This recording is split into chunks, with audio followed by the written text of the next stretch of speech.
नमस्कार. मागील व्हिडिओमध्ये आपण फ्री फॉल केसमध्ये ए, बी आणि सी या 3 पॉइंट जवळ टोटल एनर्जी कशी कॉन्स्टंट राहते ते पाहत होतो. त्याच्यामध्ये ए पॉइंटची एनर्जी आपण काढलेली आहे, टोटल एनर्जी mgh. बी पॉइंटला ही किती आली mgh. आता सी पॉइंट जवळ एनर्जी किती आहे ते आपण काढत होतो. आता बघा सी पॉइंट जवळ टोटल एनर्जी किती येते. ऑब्जेक्ट जो पहिल्यांदा ए या ठिकाणी होता तो बी या ठिकाणाहून सी या ठिकाणी, तर टोटल एनर्जी काढली, बी ची काढली. आता सी ची आपण टोटल एनर्जी काढू. टोटल एनर्जी या दोन्ही प्रमाणेच टोटल एनर्जी काढायची म्हणजे कायनेटिक एनर्जी आणि पोटेन्शियल एनर्जी काढायची. आता कायनेटिक एनर्जी काढण्यासाठी आपल्याला पहिल्यांदा व्ही स्क्वेअर काढावं लागतं, व्ही काढावं लागतं. या केसमध्ये म्हणजे ॲट पॉइंट सी केसमध्ये आपल्याला u is equal to 0, initial velocity ते 0 घ्यायची आहे. s is equal to, s म्हणजे काय, डिस्प्लेसमेंट. डिस्प्लेसमेंट किती झालं सी पॉइंटला, इथून इथं आलं ऑब्जेक्ट म्हणजे h एवढं डिस्प्लेसमेंट झालं, म्हणजे s is equal to h घ्यायचं. a is equal to G आपण घेतोच, व्हर्टिकल मोशन असल्यामुळे a च्या ऐवजी आपण इथं काय घ्यायचं आहे, g. आता v स्क्वेअर आधी काढू. v square is equal to u square plus 2as आहे, त्याच्याऐवजी येईल v square is equal to u square, u तर 0 आहे, v तर 0 प्लस 2a च्या ऐवजी g आणि s च्या ऐवजी काय h, 2gh. मग v square is equal to काय मिळालं, हे 0 नाही लिहिलं तरी चालतं, म्हणजे 2gh. आता हे v स्क्वेअर आपल्याला कशामध्ये ठेवायचे, कायनेटिक एनर्जीच्या इक्वेशन मध्ये. आपल्याला काढायची कायनेटिक एनर्जी, त्यासाठी v स्क्वेअर लागतं म्हणून आपण आधी v स्क्वेअर काढून घेतलं. मग kinetic energy is equal to काय फॉर्म्युला कायनेटिक एनर्जीचा, 1/2 mv स्क्वेअर. mv स्क्वेअरच्या ऐवजी काय लिहिता येते, m into 2gh.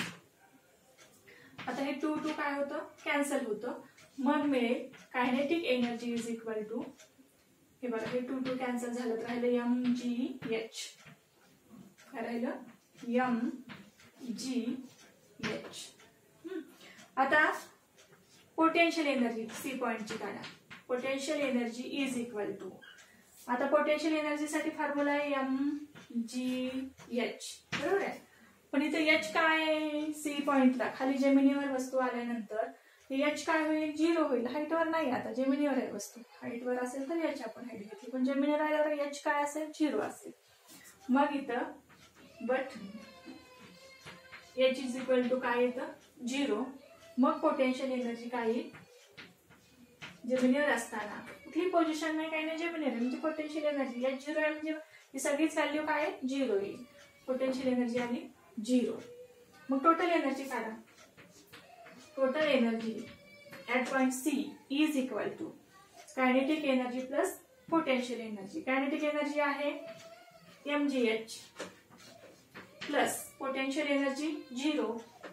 Kinetic energy आहे mgh, potential energy 0.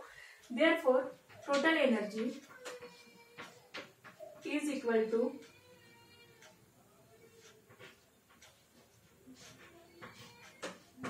total energy in this case is equal to mgh. बघा आता हे 3 पॉइंट जवळ बघा, at point A, B and C total energy is mgh. Here total energy mgh, here is also total energy mgh. म्हणजे ए या ठिकाणी total energy mgh आहे, बी या ठिकाणी mgh आणि सी या ठिकाणी सुद्धा टोटल एनर्जी काय mgh आहे. म्हणजे प्रत्येक पॉइंटला फ्री फॉल मध्ये एनर्जी काय राहते, कॉन्स्टंट राहते, फक्त ती कन्वर्ट होते. ही टोटल एनर्जी इकडे काय होत गेली, कन्वर्ट होत गेली प्रत्येक ठिकाणी. आणि पुन्हा ती इथे mgh होती, पण इथे सुद्धा ती काय झाली, mgh झाली. या पॉइंटला सुद्धा ती काय असते, mgh असते. म्हणजे टोटल एनर्जी काय राहते, कॉन्स्टंट राहते फ्री फॉल मध्ये. किंवा लॉ ऑफ एनर्जी कॉन्झर्वेशन जो आहे किंवा लॉ ऑफ एनर्जी आपण पाहिलेल्या याच्या आधी जो लॉ आहे, law of conservation of energy, हा लॉ आपल्याला काय सांगतो, एनर्जी क्रिएट होत नाही किंवा डिस्ट्रॉय सुद्धा होत नाही, फक्त ती कन्वर्ट होते. Therefore the total energy remains constant. म्हणून टोटल एनर्जी काय राहते, कॉन्स्टंट राहते. हे आपण फ्री फॉलच्या सहाय्याने सुद्धा काय करू शकतो, प्रूव्ह करू शकतो या पद्धतीने. हे झालं फ्री फॉल. आता त्याच्यानंतर आपल्याला शेवटचा पॉइंट या चॅप्टर मधला पाहायचा आहे, तो आहे power, what is a power. या ठिकाणी तिन्ही एनर्जी आपण बघितल्या. तिन्ही एनर्जीमध्ये ॲट पॉईंट ए, बी आणि सी तिन्ही पॉईंटला टोटल एनर्जी काढताना पोटेन्शियल आणि कायनेटिक एनर्जी आपण ॲड केली आणि प्रत्येक ठिकाणी किती आलं टोटल एनर्जी mg. आता पॉवर काय आहे बघू, युनिट पॉवरचे आणि त्याचे एक्झाम्पल. शेवटचा पॉईंट या चॅप्टर मधला आहे पॉवर.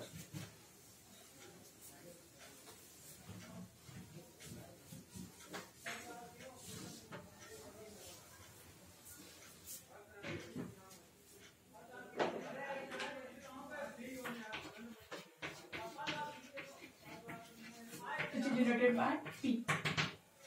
तर पॉवर काय बघा. आता एखाद्या दोन व्यक्ती आहेत, त्याची जी पॉवर आहे ही पॉवर आपण कशावरून ठरवतो, म्हणजे पाहिल्यानंतर आपल्याला नेहमी असं वाटतं मसल पॉवरवरून आपण पॉवर ठरवतो. एखादा स्ट्रॉंग आहे तर त्याची पॉवर जास्त आणि एखादा वीक असेल तर त्याची पॉवर कमी असं आपण म्हणतो. पण जर आपण इन सायंटिफिकली जर ठरवायचं झालं एखाद्या व्यक्तीची किंवा वस्तूची पॉवर, तर ती कशावरून ठरते, त्याच्या कामावरून ठरते. किंवा दोन मुलं सारखी आहेत आणि त्यांना एखादा जिना चढून जायला सांगितलं. एका मुलाने 5 मिनिटात जिना पार केला, दुसऱ्याला 10 मिनिट लागले. आता दोन्ही मुलं सारख्या वजनाचे आहेत, आपण मसल पॉवर सेम आहे, सारख्या वजनाचे असं गृहीत. पण एकाला जिना चढून जाण्यासाठी 5 मिनिट लागले, दुसऱ्याला 10 मिनिट लागले. तर पॉवर कोणाची जास्त आहे, त्याला वेळ कमी लागला त्याची. म्हणजे पॉवर किंवा शक्ती ही कशावरून ठरते, कामावर. म्हणजे काम एकच काम, दोघांना एकच काम सांगितलं जिना चढून जायचं, एकाने 5 मिनिटात केलं, दुसऱ्याने 10 मिनिटात केलं. म्हणजे काम तर सारखंच केलं जिना चढून जायचं, पण वेळेनुसार पॉवर ठरली. पॉवर कशावर ठरली, वेळ किती घेतला. हे काम एखादा मुलगा दिवसभर करत असेल, एखादा मुलगा एका तासात करत असेल, तर पॉवर कोणाची जास्त, ज्याने कमी वेळ केली त्याची. म्हणजे पॉवर कशावर ठरते, वेळेवर ठरते पॉवर. किंवा तुम्हाला जे काही एक्झाम्पल दिलेले आहेत, तुम्ही तुमच्या वडिलांपेक्षा लवकर जिना चढू शकता, कारण पॉवर तुमची जास्त आहे. म्हणजे वडिलांचं वय जास्त असताना सुद्धा पॉवर तुमची काय आहे, जास्त आहे. किंवा एखादं पाणी आपल्याला भरायचं, एखादी टँक भरायची आहे, ती बकेटनं लवकर भरेल की इलेक्ट्रिक मोटरने भरेल. ऑब्व्हियसली इलेक्ट्रिक मोटरने लवकर भरते. इलेक्ट्रिक मोटरची पॉवर आपल्यापेक्षा काय आहे, जास्तच आहे. किंवा एखाद्या एक हिल किंवा एक टेकडी चढून जायची, ती वजन 3 मीटर आहे, जे एक सायकलने जातोय, एक पायी जातोय, दुसरा गाडीने जातोय. कोण लवकर पोहोचेल, जो 4 व्हीलर किंवा गाडीने जाईल तो लवकर पोहोचेल, त्याच्यानंतर सायकलने जाणारा पोहोचेल, त्याच्यानंतर पायी जाणारा. म्हणजे पॉवर ही जसं जसं वेळ कमी होत राहील तशी तशी पॉवर काय होते, वाढत जाते. किंवा वेळेनुसार पॉवर ठरते. मग पॉवर ही कशावर डिपेंड आहे, कार्यावर तर आहेच आहे. पॉवर इज इक्वल टू कार्यावर तर डिपेंड, कार्य वाढलं पॉवर नक्कीच जास्त, कार्य करण्याची जास्त पॉवर लागणारच आहे, कार्यावर डिपेंड आहेच आहे. पण ही आणखी कशावर डिपेंड आहे, it is depends upon time. पण टाइमची कशी आहे, इनव्हर्सली प्रपोर्शनल आहे. टाइम जास्त लागला की पॉवर कमी, मग काम तुम्ही किती घ्या. पण वेळ जास्त घेत असेल ते काम कराल तर पॉवर मात्र कमी. कमी वेळ ते काम करत असाल तर पॉवर नक्कीच जास्त. टाइमशी ती इनव्हर्सली प्रपोर्शनल आहे. लक्षात येतं. मग आता power P is equal to, formula मिळतो W upon T. P is equal to W upon T, work upon time. आता आपल्याला युनिट जर काढायचं म्हटलं SI युनिट, तर पॉवरचं युनिट म्हणजे कशाचं युनिट असेल, वर्क आणि टाइमचं युनिट. वर्कचं युनिट काय आहे, जूल आहे, डिवायडेड बाय टाइमचं युनिट आहे सेकंड. म्हणजे SI युनिट काय मिळालं, जूल अपॉन सेकंड. यालाच काय म्हटलं जातं, वॅट. जेम्स वॅट यांनी वाफेमध्ये पॉवर आहे, शक्ती आहे, याचा शोध लावला. आणि in the honour of James Watt power is measured in watt. म्हणून पॉवर कशात मोजली जाते, वॅटमध्ये. जेम्स ऑनरच्या सन्मानार्थ, जेम्स वॅटच्या सन्मानार्थ पॉवर आपण कशात मोजतो, वॅट. जेम्स वॅटने वाफेमध्ये शक्ती आहे हे शोधलं म्हणून. आणि मग आता वॅट बरोबर काय असतं, 1 watt is equal to 1 joule upon 1 second. 1 watt म्हणजे काय असतं, 1 जूल अपॉन 1 सेकंड असतं. किंवा आपण डिफाईन सुद्धा ह्याला करू शकतो. when 1 joule work is done in 1 second then power is 1 watt.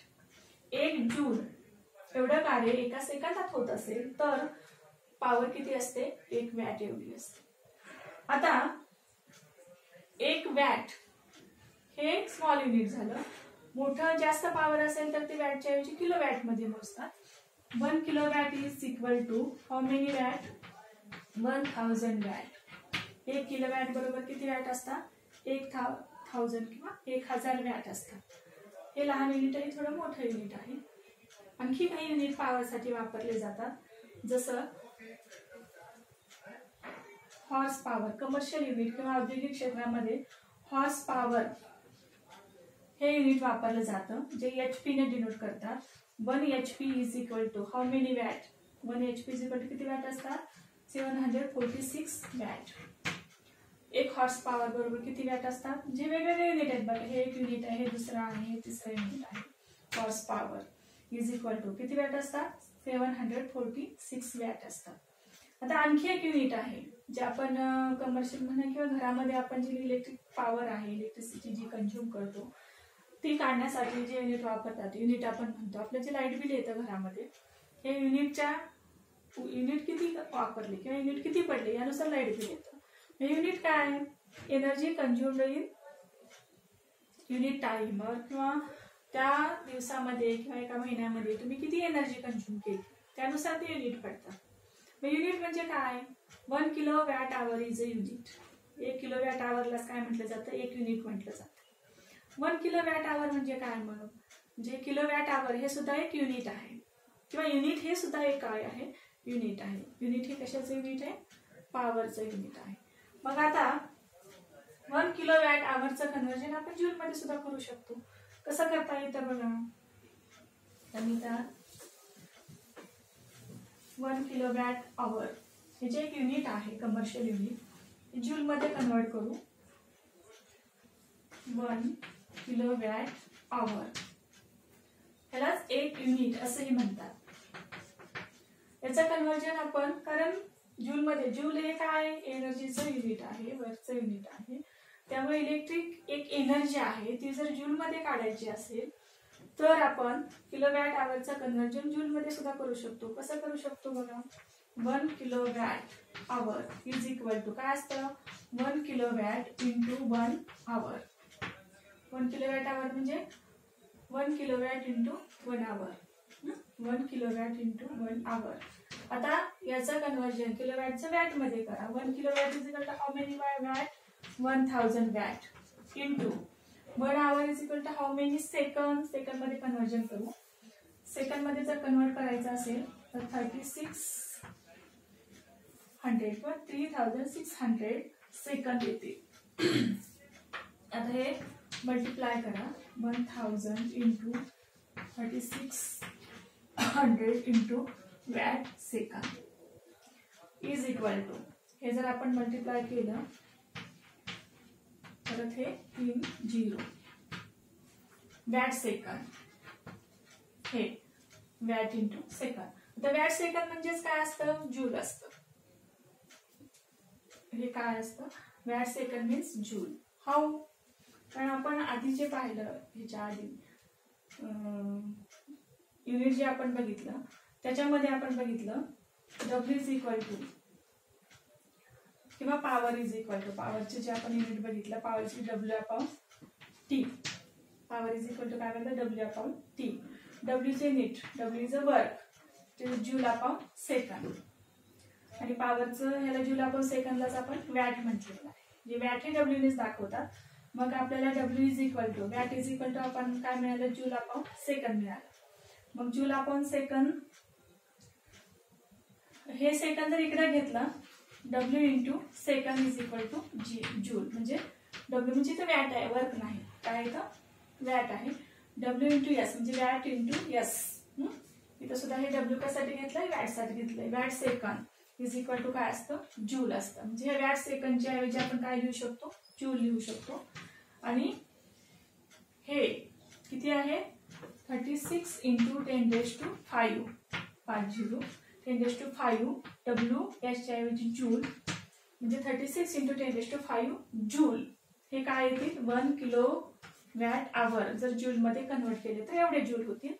किंवा हे असं पण लिहिता येतं 1 kilowatt hour is equal two point मध्ये जर लिहिलं 3.6 इंटू 10⁶ 1 डेसिमल इकडे घ्या जूल. म्हणजे 1 किलोवॅट आवर बरोबर किती जूल असतात 3.6 × 10⁶ जूल असतं. म्हणजे किलोवॅट आवर, ज्याला आपण युनिट म्हणतो. हे आपण असं जूलमध्ये सुद्धा एनर्जी जी आहे जूलमध्ये मोजतात. इलेक्ट्रिक एनर्जी जर जूलमध्ये कंझ्युम केलेली काढायची असेल, युनिटची किती युनिट आहे, एका युनिटची एनर्जी काढायची असेल जूलमध्ये, तर ती एवढी असते. अशा पद्धतीने आपण युनिट्स वेगवेगळे वापरून एनर्जी किंवा पॉवर काढू शकतो. आता याच्यावर आधारित म्हणजे पॉवर याच्यावर आधारित या फॉर्म्युल्यावर आधारित आपल्याला एक्झाम्पल 2 दिले ते सोडवायचे बघा. Solid examples.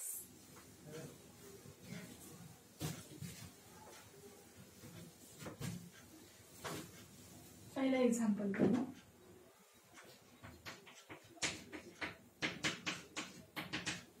एक्झाम्पल मी वाचून दाखवते, लिहून देत नाही, पुस्तकात आहे, फक्त गिवन बघू. Swarali takes 20 seconds to carry a bag weighing 20 kg to a height of 5 meters. How much power has she used? Swarali आहे जी, आता काही पुस्तकात 20 दिले, काही पुस्तकात 40 दिले. जे खाली गिवन घेतले त्याप्रमाणे इथं आपण 40 सेकंद घेऊ. Swarali takes 40 seconds. Swarali 40 second एवढा वेळ घेते एक 20 किलोग्रॅम वजनाची बॅग वर एच एवढ्या उंचीवर नेण्यासाठी. तर तिची पॉवर, तिने किती पॉवर वापरली असेल ते आपल्याला काढायचे. आता आधी गिवन लिहून घेऊ. काय काय दिलेलं आहे बघा गिवन मध्ये. टेक्स 40 seconds टू कॅरी, म्हणजे वेळ दिलेला आहे, time 40 seconds. Swarali takes 40 seconds to carry bag weighing, बॅगचं वजन आहे डब्ल्यू किंवा मास आपण त्याला म्हणू शकतो. मास आहे, मासचं कन्वर्जन वेट मध्ये पण करतात, पण मास आपल्याला घ्यायचंय. मास दिलंय, वेट म्हणजे काय, मास दिलेला आहे 20 kg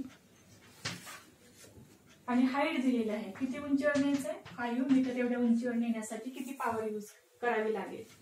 आता पॉवर आपल्याला माहिती डब्ल्यू आपण टी आहे, पण डब्ल्यू दिलंय का, दिलेलं नाही. ज्याने डब्ल्यू काढायचंय. डब्ल्यू कसं काढणार, W is equal to F into S. हा फॉर्म्युला आपण पाहिलेला आहे. Work is equal to force into displacement.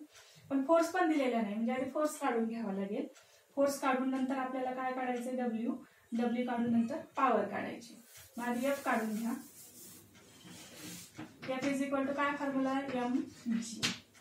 आता इथं जी पण दिलेलं नाही. जर दिलं नसेल तर आपण जी काय घेतो, जी is equal to 9.8 M metre per second square. म्हणजे इथं आता एम किती दिलंय 20 इंटू जी काय येईल 9.8. जी किती घ्यायचंय 9.8 घ्यायचं. या दोन्हीचं मल्टिप्लिकेशन जर केलं तर तुम्हाला मिळतं 196 न्यूटन. फोर्स किती मिळाला, 196 न्यूटन एवढा मिळाला. आता फोर्स मिळाला, आता डब्ल्यू काढायचंय. F into S. एफ आहे 196 इंटू एस. एस म्हणजे डिस्प्लेसमेंट, आणि डिस्प्लेसमेंट म्हणजे काय घ्यायचंय, हाईट घ्यायची. किती हाईट आहे 5. आता ह्या दोन्हीचं मल्टिप्लिकेशन करा. मल्टिप्लाय केल्यानंतर तुम्हाला मिळतं वर्क 980 जूल. वर्क कशात मोजायचं, जूल मध्ये. आता हे वर्क मिळालं, आपल्याला काढायचंय power. Power is equal to W upon T. आता डब्ल्यू ची व्हॅल्यू ठेवा. डब्ल्यू किती आहे आपण जे काढलेलं आहे, पॉवर इज इक्वल टू मिळेल 980 किंवा 980 इंटू डिवायडेड बाय टाइम किती आहे 40. म्हणजे पॉवर इज इक्वल टू, हे डिवाइड करा किंवा हे जर काढलं तर तुम्हाला काय मिळतं 24.5. पॉवर कशात मोजायची, वॅटमध्ये. म्हणजे किती पॉवर यूज करायला लागेल किंवा वापरली गेली 24.5. किती पॉवर वापरली गेली 24.5. अशा पद्धतीने आपल्याला हे एक्झाम्पल सोडवता येईल. आता त्याच्यानंतर दुसरे एक एक्झाम्पल आहे बघा.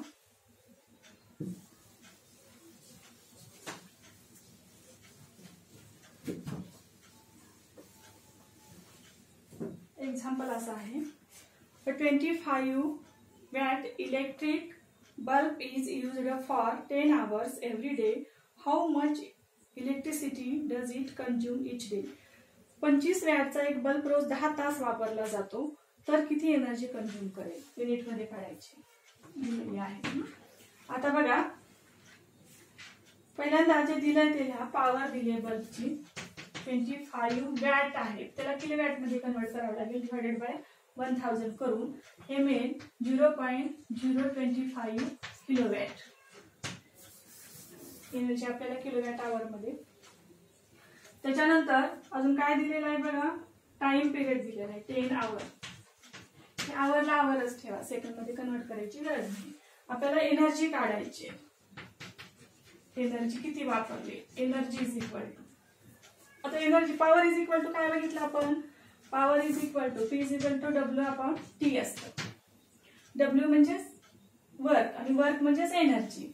मग हे P is equal to energy upon T पण आपण लिहू शकतो. आणि मग energy is equal to P into T, याच्यावर एनर्जी इज इक्वल टू काय मिळेल, पी इंटू टी. टी इकडे गेल्यावर म्हणजे energy is equal to power into time. या फॉर्म्युल्यामध्ये एनर्जी कंझ्युम केलेली अशा पद्धतीने आपण काढू शकतो. आता पॉवर किती आहे किलोवॅट आवर मध्ये काढायची, 0.25 किलोवॅट इंटू टाइम किती आवर आहे 10 आवर. टाइम किती आहे 10 आहे, सॉरी 10 आवर. आता हे मल्टिप्लाय करा दोन्ही, हे दोन मल्टिप्लाय केल्यावर किती मिळेल तुम्हाला 0.25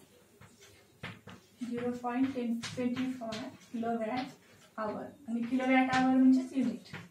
किती युनिट एनर्जी कंझ्युम होते बघा, किलोवॅट आवर म्हणजे युनिट, किंवा असं ठेवलं तरी चालतं. किती युनिट्स येतील एनर्जी कंझ्युम, 0.25 युनिट्स. अशा पद्धतीने एक्झाम्पल सोडवता येतो. हा चॅप्टर आपला संपलेला आहे. आता पुढच्या चॅप्टरसाठी पुढच्या व्हिडिओमध्ये आपण भेटू. थँक्यू.